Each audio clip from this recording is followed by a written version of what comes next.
लोग इस बात के लिए फिक्रमंद हैं कि हो सकता है कि हमारे कारोबार में नुकसान हो। बहुत से लोग इस वजह से परेशान हैं कि हम इस मुल्क में आए हैं और हमें वापस जाना पड़ेगा। कोई ना कोई वजह है जिसकी वजह से लोग जो है परेशान हैं। या कुछ लोग इस वजह से परेशान हैं कि कुछ दिनों के बाद क्या फैसला होगा। अगर उनके हक में फैसला हुआ तो वो खुश, अगर उनके हक में ना फैसला हुआ तो वो फिर दोबारा फिक्रमंद होना शुरू हो जाए। बाइबल मुकद्दस में से आज हम इस बात पर गौर करेंगे, देखेंगे कि फिक्रमंदी, परेशानी, डर जो है, इसका हल हमें बाइबल क्या बताती है, ताकि हम जो बाइबल मुकद्दस में से सीख सकें।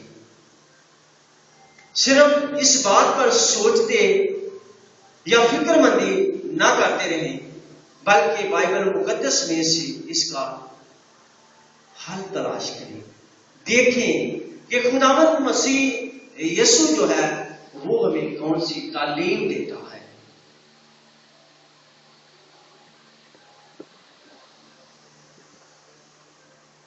परेशानी की दहशत या खौफ एक बुनियादी हिस्सा है कि एक शख्स के साथ क्या हो सकता है, क्या होने वाला है, ये एक एहसास है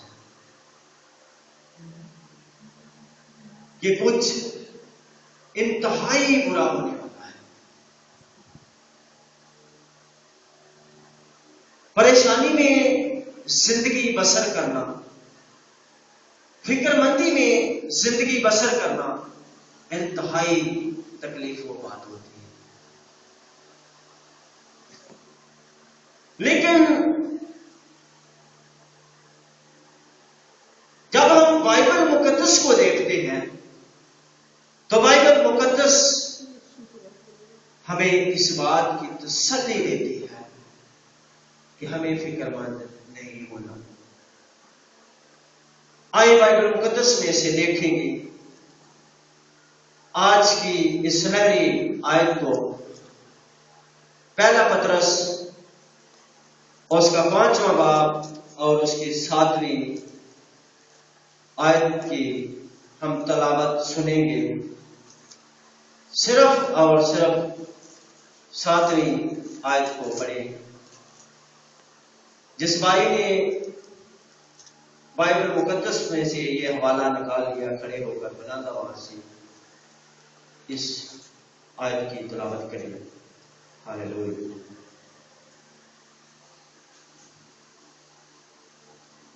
हालेलुया। खुदावंद के जिंदगी बख्श कलाम में लिखा है, और अपनी सारी फिक्र उसी पर डाल दो क्योंकि उसको तुम्हारी फिक्र है। आमीन। हालेलुया। हालेलुया।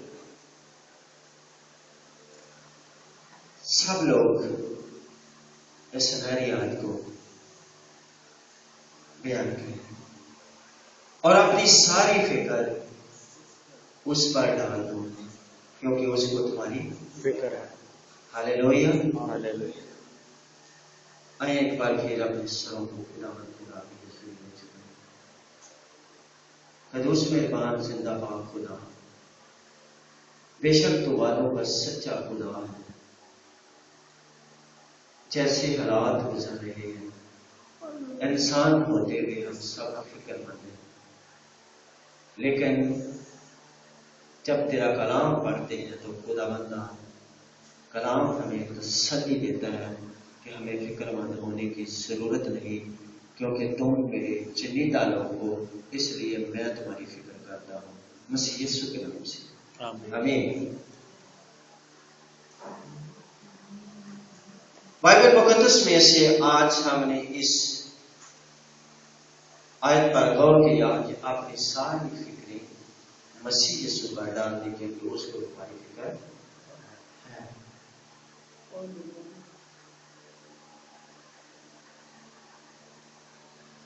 बाइबल मुकद्दस को इसलिए सबके सामने पढ़कर बयान किया जाता है, पढ़ा जाता है।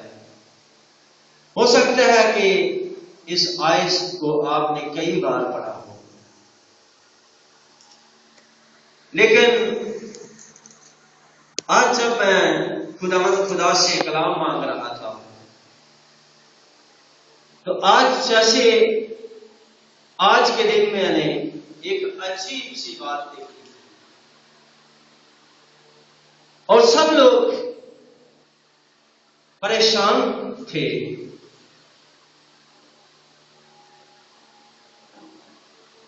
जो मालिक हैं वो भी परेशान हैं, जो मजदूर हैं वो भी परेशान हैं। और जब मैं बैंक के पास गया तो वहां पर लगभग 10-15 लोगों की लाइन जो थी लगी थी, वो भी इस परेशानी में थे कि हो सकता है कि कौन सी आफत आ जाए, इसलिए जो सारे के सारे पैसे हैं वो हम अपनी बातों में जमा कर ले, अपने घरों में जमा कर ले। बहुत से लोग जो थे आज इस परेशानी में हैं कि पता नहीं क्या होने वाला है, क्या हो जाएगा। लेकिन बाइबल मुकद्दस हमें क्या बयान करती है? बाइबल मुकद्दस हमें क्या तसल्ली देती है कि अपनी सारी फिक्र उस पर डाल दे, क्योंकि उसको तेरी फिक्र है, उसको तेरी फिक्र है। तुझे सोचने की जरूरत नहीं है, तुझे डरने की कोई जरूरत नहीं है, तुझे परेशान होने की जरूरत नहीं है, क्योंकि तू उसका लोग है, उसने तुझे चुन लिया है, उसने तुम पर मोहर कर दी है, इसलिए उसको तेरी फिक्र है। Hallelujah, hallelujah. बाइबल मुकद्दस को जब हम पढ़ते हैं, बुजुर्ग मत्ती रसूल की अंजील उसका 4वां बाब और उसकी 30वीं आयत का जब हम मुतालिया करते हैं, देखते हैं, तो पतरस मसीह यीशु को कहता है कि तू मुझे हुक्म दे ताकि मैं पानी पर चलकर तेरे पास आ सकूं। तो पतरस ने मसीह यीशु के सामने ये दरखास्त की कि तू मुझे हुक्म दे, तू मुझे आर्डर कर ताकि मैं पानी पर चलकर तेरे पास आऊं। और जब हम बाइबल मुकद्दस को पढ़ते हैं तो मसीह यीशु ने पतरस को यह कहा कि तू पानी पर चलकर मेरे पास आ जा। तो पतरस ने खुदा का हुक्म मानते हुए पानी पर चलना शुरू कर दिया।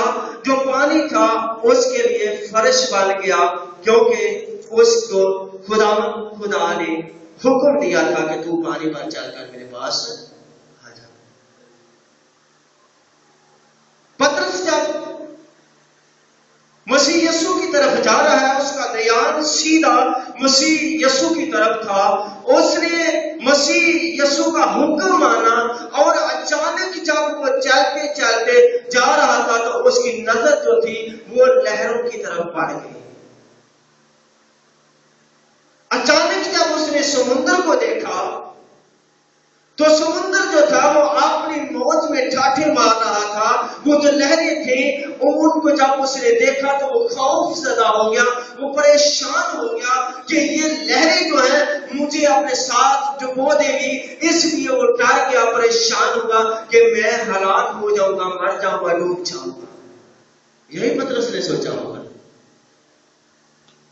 जिस तरह आज लोग सोच रहे हैं कि पता नहीं इस मुल्क को क्या होगा, हम डूब जाएंगे, हमारा कारोबार डूब जाएगा, हम मर जाएंगे, हमारा